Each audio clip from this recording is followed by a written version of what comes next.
everybody. You know what? I could probably spend perpetuity perfectly positioning the plethora of pieces of the WWE universe, but I won't. We'll just sort a few of them alphabetically. My name is Tom Campbell, and this is the letter P on the A to Z of WWE.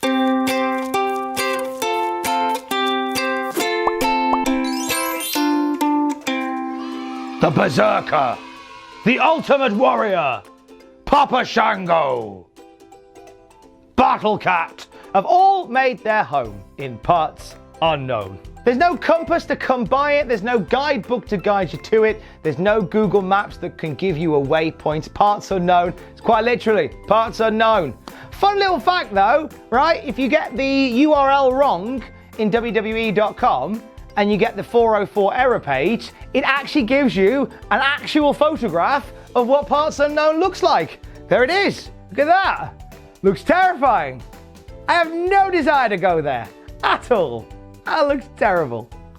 Parts unknown. Chances are if you're training to be a wrestler, you're not going to go to parts unknown. You're going to go to this next P, the Performance Center. It opened its doors in 2003, offering not just a fitness center to work on your cardio and your wrestling ability and technique, but also to learn the art of the performance that comes through sports entertainment. We're talking mic skills, promo skills, getting your entrance absolutely bob on. Every little tool that you could need to become a WWE superstar, you learn about in the Performance Center. We've had a couple of glimpses of the Performance Center on WWE television. On the odd occasion, they'll run one or two angles from the Performance Center, like when Tyson Fury was training to wrestle and Braun Strowman ran in and just mowed him down. Things like that. As well as regular trainers like Matt Bloom and Norman Smiley and Sarah Del Rey, you will get some consistent and excellent guest trainers into the Performance Center as well to teach you a little bit of something different from their time on the road. Guys like Scott Hall and Kevin Nash have been a part of it. Non-WWE guys like Alex Shelley and Chris Sabin have come by from time to time. Gangrel was there recently. I mean, the one question I've got for Gangrel if I'm at the Performance Center is, how do you keep the blood in your mouth all that time without swallowing it? I mean, I'd love to learn that bit, because I'm always fascinated. Plus, if you drink it, is it bad? I guess it ruins your entrance. A second Performance Center has now opened in Enfield, London for NXT UK, where the stars of the wrestling circuit in the UK continue their great work. And we're going to talk all about NXT UK a little bit later on. One of the moves you may learn at the Performance Center is our next P, the Powerbomb, invented by Lou Thez. Now, some people think it was invented accidentally. If you watch the footage, you can kind of see why. Kind of deadlifts the guy into a pile driver, kind of loses his grip, spins him around and drops him on his back instead. Maybe it was deliberate, maybe it was accidental. Regardless, Lou Thez is the man that gave us the first Powerbomb. Many stars in the company have mastered the Powerbomb as well. Guys like Adam Bomb, Sid Vicious, Vader, Big Daddy Cool Diesel, and there's been loads of variations as well throughout the history of the company as well. The Gut Wrench Powerbomb, aka the Doctor Bomb, given to us by Dr. Death Steve Williams. The Last Ride, the Powerbomb where Undertaker would hoist you up and then hoist you up even further before bringing you crashing down at the very end. And what about three of the toughest men in the entire company giving you a Powerbomb all at the same time? The Triple Powerbomb delivered by Seth Rollins, Roman Reigns and Dean Ambrose, aka The Shield, easily one of the most devastating. How about another P that you could learn in the PC, as P is also for Piledriver, named after the equipment that would literally drive piles deep into the earth as you're building like a structural foundation for buildings. That is literally where the Piledriver name comes from. The move itself comes from Wild Bill Longden and has been practiced for years by some of WWF's best. Most notably The Undertaker, who gave us the Tombstone Piledriver, also later used to great success by his brother Kane as well. We don't see the Piledriver used as often in the company these days. There's a lot of concern about head trauma in wrestling in general, and that move, when it goes wrong, can really go wrong. It was SummerSlam 1997 when Owen Hart hooked up Stone Cold Steve Austin for a sit-out Piledriver that left Austin's head a little bit too far down, consequently breaking Steve Austin's neck in the process. It was an ugly, ugly time that took years off the career of Steve Austin. So as I say, you don't see that move these days, but a lot of moves have been born from the Piledriver. Adam Cole is a name that we always seem to come back to when we're talking about moves in the A to Z of WWE. That Panama Sunrise that he busts out, that is a pretty kind of beautiful Piledriver type affair, is it not? P is also for Paul Heyman, the man behind the madness that is ECW, the Kool-Aid merchant of extreme, who arrived in the WWF briefly in 1997 when ECW staged an invasion of Monday Night Raw. Paul Heyman would become a voice on WWF television in 2001 as Jerry Lawler would leave the company. He would leave the color commentator's position empty.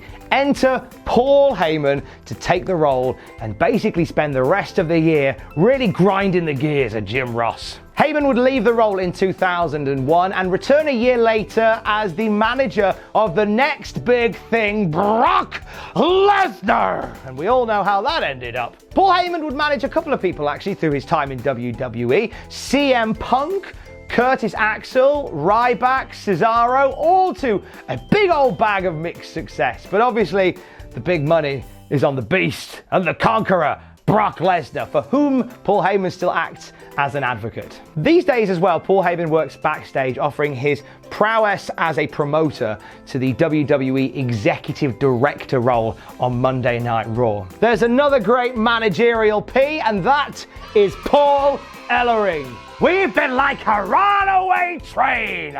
Scary, huh?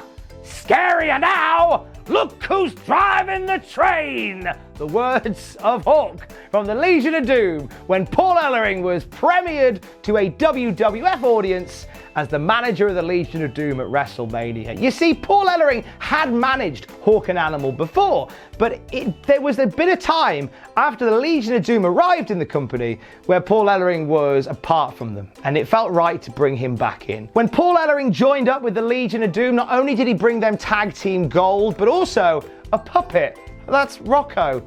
They had a puppet called Rocco for a while. I don't know either. The unthinkable happened in 1998 when Paul Ellering turned his back on the Legion of Doom and sided with the Disciples of Apocalypse, Skull and 8-Ball. They got back together a little bit after that, but at the time it was very traumatic. The last time we saw Paul Ellering was he was guiding the career of the Authors of Pain in NXT. I couldn't think of a finer manager to step into that role and guide them in the early stages of their career. I kind of wish he was still doing it now. From something I'd like to see to something I never want to see again. P is for Punjabi Prison match. This was the Great Khali's doing. When the Great Khali arrived in WWE, he made an almost immediate impact when he defeated The Undertaker and went on to take the fight to the likes of Batista and Triple H, and on at least one of those occasions, it resulted in a Punjabi Prison match between Great Khali and his adversary. So the Punjabi Prison match goes like this. You're in like this wooden cage. It's like a bamboo cage, and there's another bamboo cage around that. You have 4 doors, and when the object is to leave the ring and leave the match. So you have to ask for a ref to open a door. So as you walk towards the door, you've got 60 seconds to get through the door. If you don't make it through the door remains shut forever. And if you get to the point where all 4 doors are shut on you, you have to climb over the top to get out. And in the second bit of the match, there's a table full of weapons that you can use, like weird weapons, and then you have to get out of that cage to win. It's so overcomplicated. Despite this being the Great Khali's wheelhouse, he's only ever competed in one Punjabi Prison match. He was subbed out for the Big Show when he was due to face The Undertaker in the inaugural match due to elevated liver enzymes or something. And the third time we saw it, it featured Jinder Mahal versus Randy Orton at Battleground. But Great Khali did get involved at the end, so that still kind of counts. We haven't seen a Punjabi Prison match since. I hope we don't.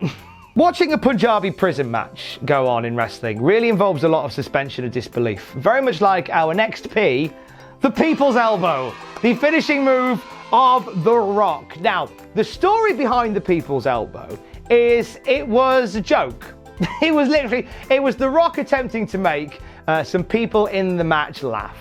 And it was something that he kept doing at house shows, and then one time he was dared to do it on television. And lo and behold, because he was such a swine, such a baddie on television, it actually enhanced his character. This arrogant guy that would stand over his opponent, give it all this, take off his elbow pad, run that way out of shot, and then run that way out of shot, and then bounce all the way back and do all this stuff in the air for ages, and then drop a very weak elbow at the very end. It was a really good bit of heel nonsense to do, it really was. And when he became a good guy, unfortunately by that point we'd all fallen in love with it, so now it has become a feature part of a Rock match, despite the people's elbow being, for all that I love it, the daftest move in wrestling history. From the people's champ to the man that built the house, P is phenomenal, and I'm talking phenomenal AJ Styles. Royal Rumble 2016, entrant number 3, a booming ovation that takes the roof metaphorically off the building as AJ Styles, the wrestling journeyman, finally makes his debut in a WWE ring. After a career in TNA wrestling and a successful run as part of New Japan, AJ Styles was finally in WWE, and he wasted no time. Within his first year, he defeated John Cena and become the WWE champion. From never stepping foot in the company to being at a point where we cannot imagine him not being in the company, AJ Styles has become a part of WWE. He calls SmackDown the house that AJ Styles built. He's moved over to Monday Night Raw, where he has reunited the Bullet Club as the OC, and he's been reigning supreme as multi-time WWE champion and United States champion. AJ has done so much in such a short amount of time. He also says that this is the place he's going to retire. So he's going to spend the last few years of his wrestling career wrestling as part of WWE. And we retire here for today. Next time on Q.